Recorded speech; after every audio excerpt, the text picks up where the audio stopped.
Olá, bem-vindos à nossa conversa de hoje. Olha, tem um termo aí que tá dando o que falar no mundo da tecnologia, né?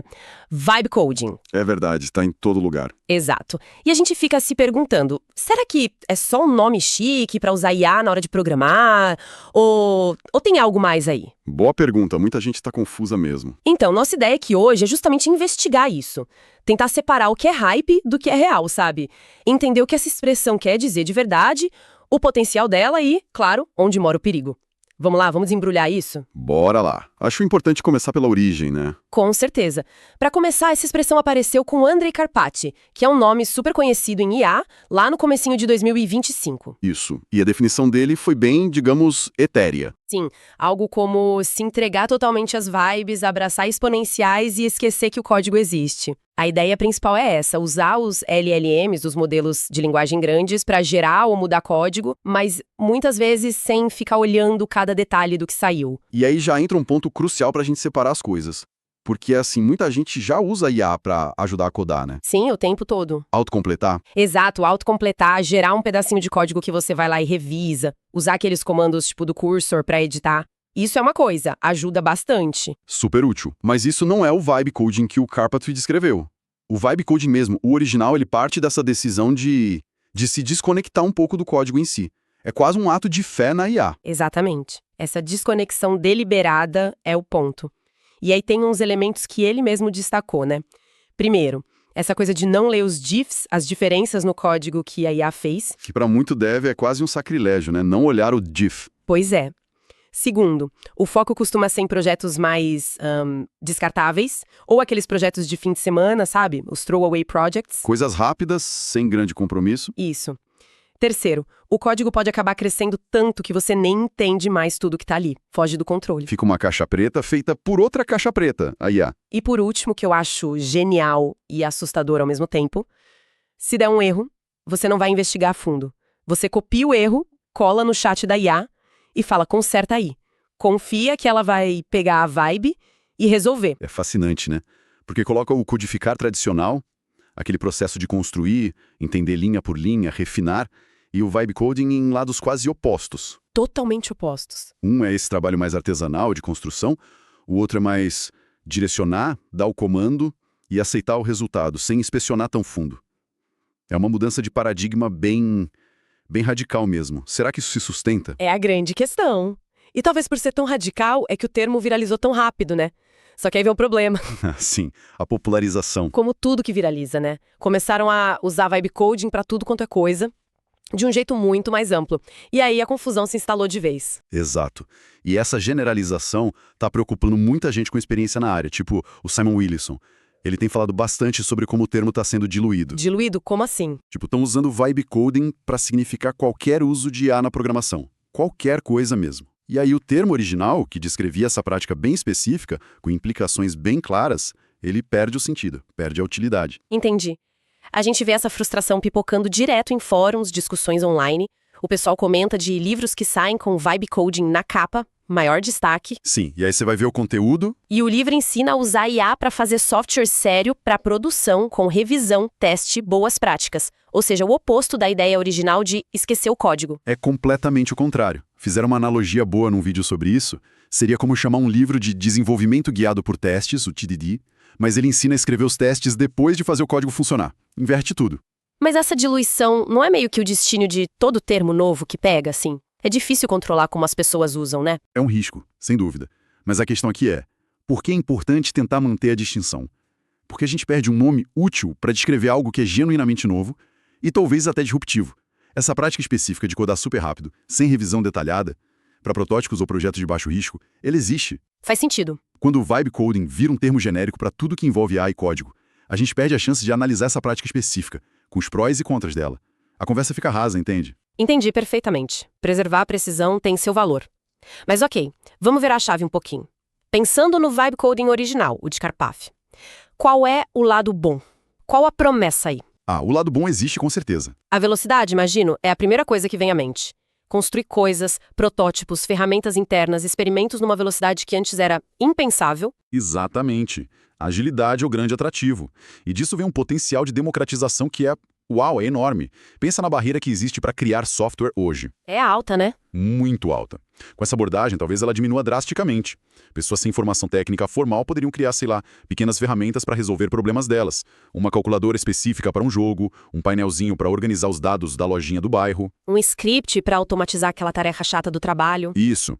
Se a gente olha o quadro geral, é uma possibilidade de capacitação tecnológica em massa bem interessante. E não é só para iniciante, né? Eu consigo ver desenvolvedores experientes usando isso também. Quantas ideias, quantos projetinhos paralelos de baixo risco ficam na gaveta, porque só de pensar em montar a estrutura inicial, configurar tudo, já dá preguiça. Total. A inércia inicial é grande.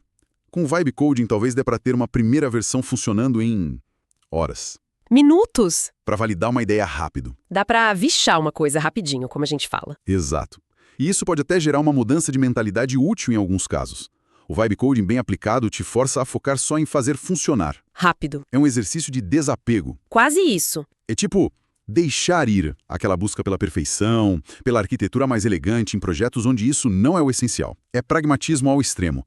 Claro, tem que ter cuidado para essa porta de entrada ou essa agilidade não virar um vício em fazer as coisas de qualquer jeito para projetos sérios, né? Com certeza, tem esse risco do mau hábito. Mas tem outra coisa positiva que comentaram, o Vibe Coding como um portal de entrada para a programação mesmo. Ah, sim, o fator motivacional. Isso, ver algo funcionando rápido, ter aquele primeiro sorriso de criar algo útil com pouco esforço, isso pode motivar muito. Talvez ajude a diminuir aquela curva de aprendizado inicial que é tão íngreme e assusta tanta gente que tenta começar. Pode ser um bom empurrão inicial, concordo.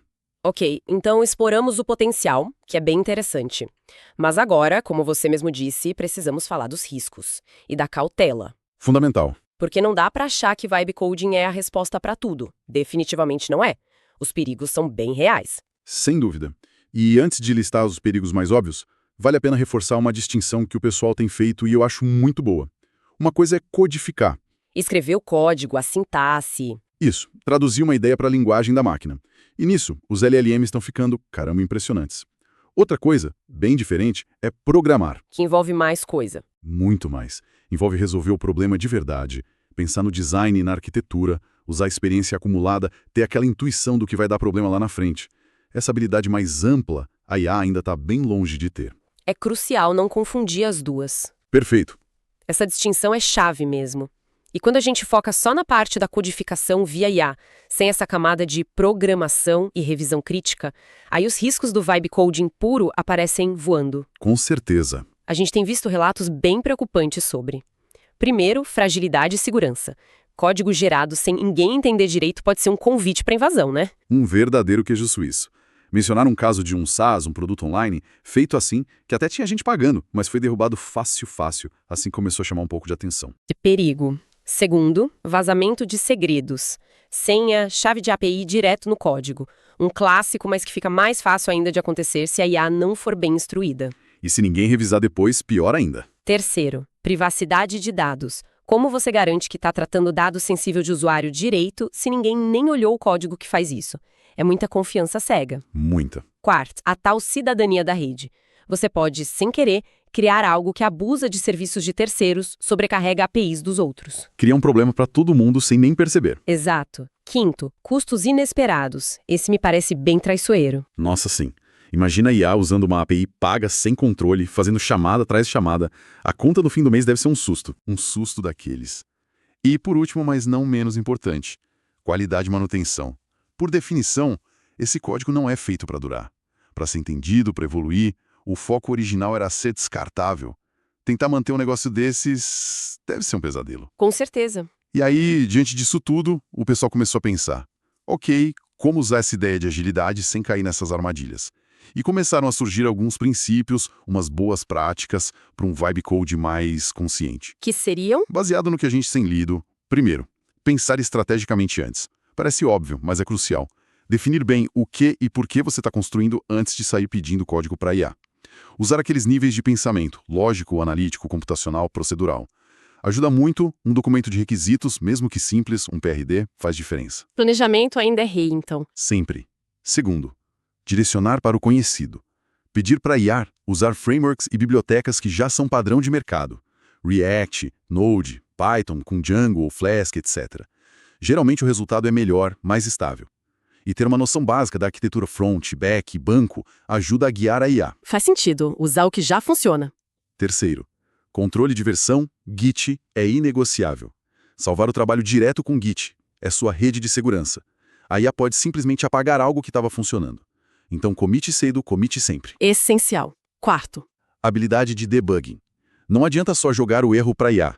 Muitas vezes você precisa saber identificar o problema real, isolar a causa, para poder dar a instrução certa para a IA corrigir. Exige entender minimamente o que está rolando ali. saber fazer as perguntas certas para IA. Exato. Quinto, fornecer contexto rico. Quanto mais detalhe você der para a IA, PRDs claros, mockups, mensagens de erro completas, melhor o resultado. E dividir tarefas grandes em passos menores também ajuda muito os LLMs. Pequenos passos. Isso. Sexto, saber onde aplicar. Reforçando, vibe coding puros é para baixo risco. Projetos pessoais, protótipos rápidos, coisas que você sabe que vai jogar fora ou refazer do zero depois. Tem que ter essa consciência. Sétimo, a regra de ouro do Simon Willison, que eu acho ótima. Não coloque no seu repositório nenhum código que você não consiga entender e explicar para alguém. Essa é forte. Porque se você revisa, testa, entende e assume a responsabilidade pelo código que a IA gerou, Bom, aí já não é mais o vibe coding radical do Karpathy, né? Aí é desenvolvimento assistido por IA, que é uma prática super válida e responsável, mas é outra coisa. Essa regra é quase o antídoto para o vibe coding original. que interessante essa regra como um divisor de águas. E tem mais alguma? Para quem está mais avançado, tem a dica de definir regras de sistema ou prompts persistentes para IA. Coisas como nunca inclua chaves de API no código. Sempre use try-catch para chamadas de rede. Implemente limites de taxa em endpoints públicos. Ajuda a garantir um mínimo de segurança e boas práticas automaticamente. Uau! Bastante coisa para pensar. Essa regra do Wilson realmente coloca tudo em perspectiva, né? No fim das contas, o que isso tudo quer dizer? Para mim, parece que mesmo nesse cenário mais vibes, a responsabilidade não desaparece. De jeito nenhum. Ela continua ali, firme e forte, com quem está conduzindo o processo, com quem está usando a ferramenta. Não dá para só terceirizar o pensamento crítico e a responsabilidade para a máquina, né? Especialmente se o software for ter algum impacto no mundo real. Exatamente. A ferramenta é poderosa, mas quem opera ainda é o humano, e a responsabilidade é dele. Então, fazendo aqui uma amarração final, vibe coding, se a gente quiser usar o termo de forma útil, é essa prática bem específica. Gerar código com IA rápido, sem revisão detalhada, para projetos de baixo impacto ou descartáveis. E é super importante não confundir isso com o uso geral de IA como assistente de programação, onde o desenvolvedor continua no comando, revisando, entendendo. Perfeito. Acho que essa dualidade ficou bem clara. De um lado, um potencial enorme para acelerar ideias, para prototipar, talvez até para democratizar a criação de software de um jeito novo. Empolgante, né? Ou se o termo for banalizado e perder o significado. A chave, como sempre com tecnologia nova, parece ser o discernimento. Entender a ferramenta, o que ela faz bem, onde ela falha e, principalmente, para que ela serve de verdade. Discernimento é a palavra. E pra gente fechar, queria deixar uma provocação no ar para quem tá ouvindo a gente. Pensando além da velocidade, como será que essa abordagem de guiar pela vibe, essa entrega parcial do controle sobre os detalhes do código, pode acabar mudando a própria natureza da criatividade e da resolução de problemas no desenvolvimento? Será que isso vai ter ecos em outras áreas também? Ótima provocação. E eu complemento. Será que aprender a gerenciar a vibe de forma eficaz, ou seja, desenvolver essa intuição, esse julgamento para saber quando confiar na IA, quando desconfiar, quando é hora de intervir, quando pedir revisão e quando simplesmente jogar tudo fora e começar de novo, será que essa não vai se tornar uma habilidade essencial, uma espécie de metalinguagem para quem trabalha com tecnologia daqui para frente? Fica aí a reflexão.